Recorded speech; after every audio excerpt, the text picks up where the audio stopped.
బతుకమ్మ పండుగలో 6వ రోజు పూజించేటువంటి బతుకమ్మను అలిగిన బతుకమ్మ అనేటువంటి పేరుతో పిలుస్తారు.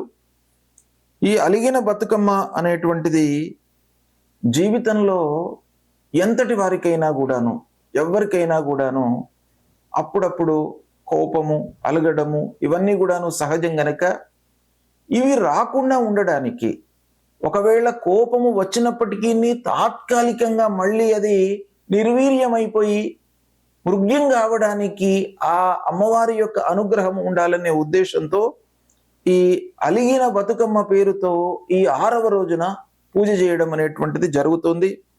ముఖ్యంగా ఈ అలక అంటే అలగడం అనేటువంటిది ఒక అనురాగము, అంటే కోపము తర్వాత మళ్ళీ సంతోషము ఎప్పుడైతే వస్తుందో మనిషికి ఆ సంతోషానికి చాలా ప్రత్యేకమైనటువంటి విలువ ఉంటుంది. కనుక అలక, అనురాగము ఈ రెండిటి యొక్క సమ్మేళనము ఇక్కడ మనకు ముఖ్యంగా ఉంటుంది ఈ పండుగ లోపల. కనుక ఈ 6వ రోజు జరిపేటువంటి ఈ బతుకమ్మకు అలిగిన బతుకమ్మ అనేటువంటి పేరుంది కాబట్టి ఈ రోజున జరిపేటువంటి ఈ బతుకమ్మతో ప్రాధాన్యము మనకు కలిగేటువంటి విషయాలు ఏంటంటే అలక, అనురాగము ఈ రెండు కూడాను కుటుంబంలో అప్పుడప్పుడు వచ్చినప్పటికీ మళ్ళీ స్నేహంతో ఉండాలి అనేటువంటి విషయంతో మనము అమ్మవారిని కొలవడం జరుగుతుంది. రెండవది ఐక్యతకు మారుపేరు.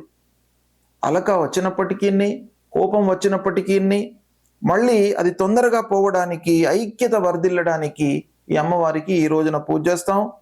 తర్వాత పంటల సమృద్ధి కొరకు భూమాతను పూజ చేస్తాం. తర్వాత జీవితంలో కొన్ని గుణపాఠాలు కూడాను ఈ కోపం మూలకంగా వస్తుంటాయి. ఏదో తప్పు చేశాను నేను, తద్వారా ఎదుటివాడికి కోపం వచ్చింది అనేటువంటి విషయం ఇక్కడ మనకు అవగతం అవుతుంది. కనుక దాన్ని మళ్ళీ ఎలా ఎదుర్కోవాలి అనేటువంటి విషయం కూడాను మనకి ఇక్కడ అంతర్గతంగా లీనమై ఉంది. కాబట్టి ఇవన్నీ ఎన్నో జీవన సత్యాలను తెలియజేసేటువంటి ఈ 6వ రోజు జరుపుకునేటువంటి ఈ బతుకమ్మ మనకు అనుగ్రహిస్తుంది. కనుక దీన్ని ఆచరించినట్టయితే జీవితంలో మనకు మంచి జరుగుతుంది.